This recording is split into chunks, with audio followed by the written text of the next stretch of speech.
Welcome back to Bull Sessions here on 680 KFEQ.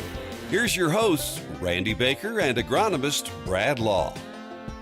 Okay, Brad, we're back with Brian Brunell from Danville, Indiana. He's very informative on pattern tiling.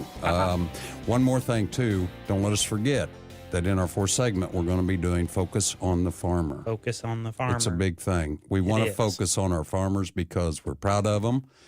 They do a good job. They do a job that without them, I think the entire world shuts down.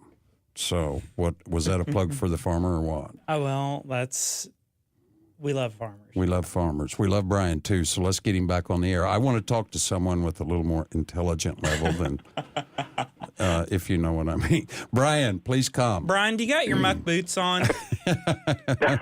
No, I'm sitting here in the office. I'm farming on paper today. You're farming on paper.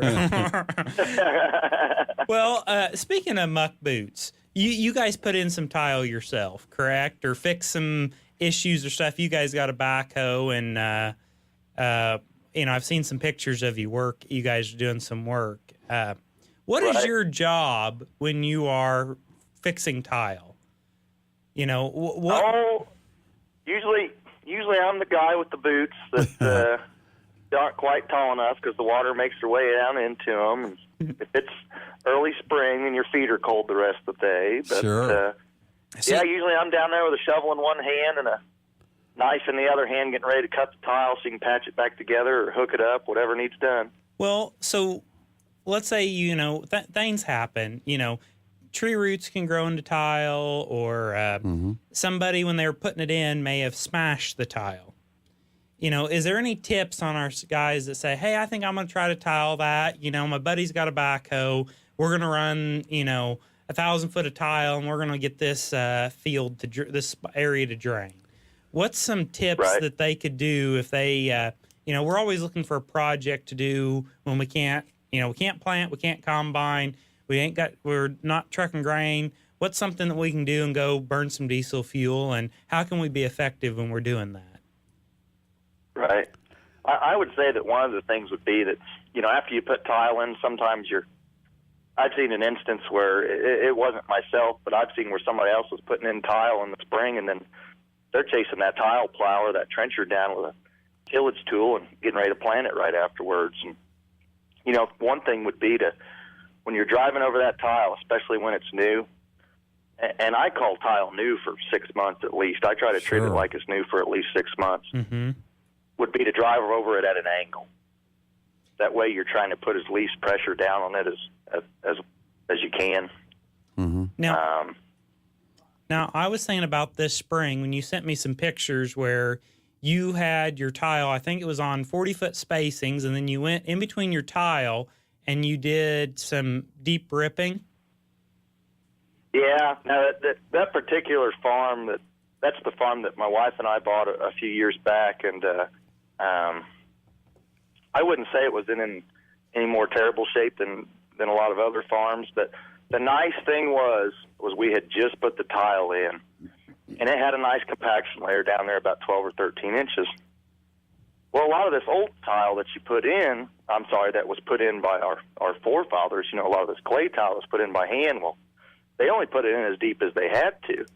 Why would you dig any deeper than you had to make grade or something like that? So with time and erosion, some of that tile's I found it where it's only 9 or 10 inches deep right now. Ooh, and how deep? And so you don't want to hit that with a ripper. Well, I had just put all that tile in, so I knew exactly where it was. I borrowed a ripper off the neighbor, and I ripped between the tile runs, never driving on them, about 17 or 18 inches deep, just to try and get down there really good. Of course, it was a nice dry fall last year, so I didn't have to worry about creating another plow pan deeper than I can get to later on.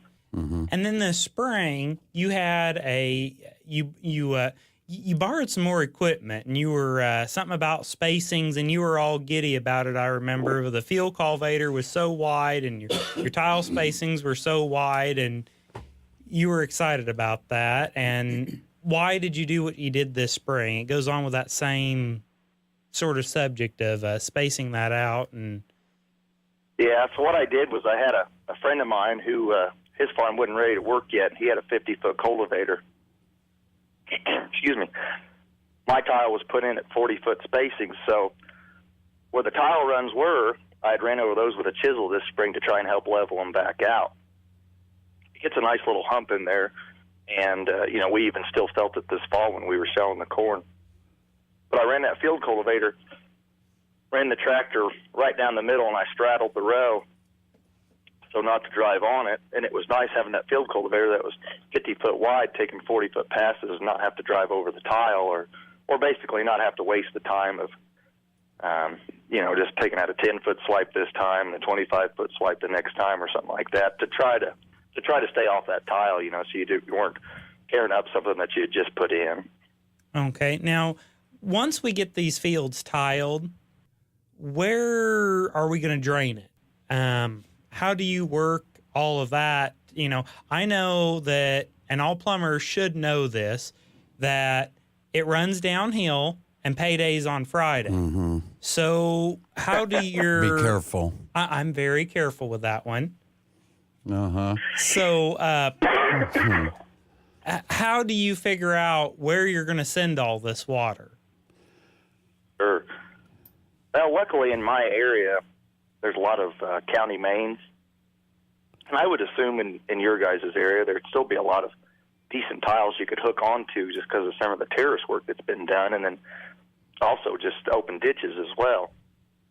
Mm-hmm. But that's one big thing that, making neighbors mad, they remember for a long time, if you need to run some water over on them or under them through another tile, that's where it's good to have good relations with a neighbor.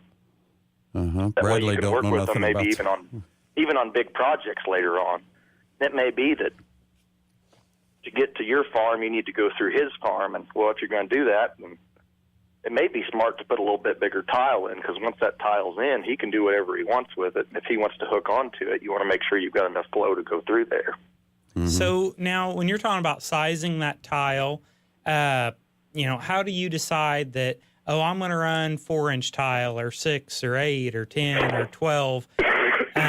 Is there any, tools you use to figure out, like typically, let's say when you pattern tile, you're using 4-inch, but how do you, kind of figure like, okay, this is how many acres I want to put on a 6-inch main or an 8-inch main? Well, and I'll tell you, there's you enter grade into that, the grade of the land, how much it falls as well. Yep. That's kind of above my pay grade, and I usually let somebody else figure up some of that for me. So there is an app that I've downloaded, and I've tried to make heads and tails of it. But here again, that's kind of above my pay grade. I'm not really as good with all the fall and everything as I should be. But I'll be honest with you, if I'm working on a small project myself, here again, a lot of times it just kind of comes back to funds. Sure. How much do you want to spend? I've never put in a tile that's too big or one that I regretted. There's a lot of them I'd like to put in that I just couldn't afford to. But for me, on my own personal farm, usually that's what it comes down to, is just money. Brian, speaking of money, how long does it take to get the return on the investment of tiling? On an average, I know it would be different with units and all, but is there some sort of a time frame there that? But in my case of that farm that my wife and I own that I did, I fully expect to get all my money back in 10 years or less. Mm-hmm. Now, that little spot that Brad was talking about, where he said he needed about 200 feet of tile. Right. I can't remember how big. What'd you say, Brad? A half acre that's affected? Or, somewhere around there. I think there's a little spot, the size of this room was drowned out, but then the area around it was probably dinged because of that also. Sure. I'm going to say that if you had an outlet, if you could run that, you're going to get your money back on that piece of tile probably in the first year.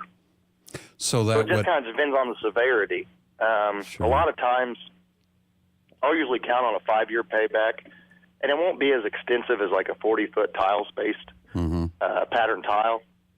Mm-hmm. But if I can get a contract with a landlord for 5 years or more, usually I'll try to do some tile work on it the first year if I know what kind of shape it's in. Okay. That's something that's a lot of money to throw at it just blindly, too. So it's really nice to farm a farm or especially if a landlord retires and he turns the farm over to you. Mm-hmm. So, you can have a little bit of an idea on what you're working with before you get into it. But, yeah, usually a lot of your tiles can pay back in 5 years or less. Mm-hmm. Now, that's good. Now, when we talk about putting in the tile, we've talked a little bit about plowing in tile, and we've talked about trenching. Could you tell me, some more about this tile plow for people that haven't seen those frequently? Can you tell me more about the process of pulling a tile plow with a tractor or a dozer, and what exactly that is? Sure, and it's just like the name indicates. It's really the same function as like an old moldboard plow, but it's going down, it's feeding that tile under the ground and pulling through. Most of your plows nowadays, if they're manufactured by a good source, most of your pull type and 3-point plows can be pulled with a 175 horse front wheel assist tractor through some of your not extremely tight soils. Now, when you get into like central Illinois and probably some spots in Iowa, they have really good, dark, high CEC tight soils. Sometimes those big self-propelled plows have trouble getting through the ground. But here where I'm at, we put in a lot of tile with an MX 200 tractor, which really is more like a 160 or 170 horse tractor. Hey, Brian, we're going to have to take a break. Can you hold off for just a minute? And can you come back for just a little bit when we come back in our fourth segment? Yep. Okay. We're going to be back with more of Brian here on Bill Sessions on 680 KFEQ.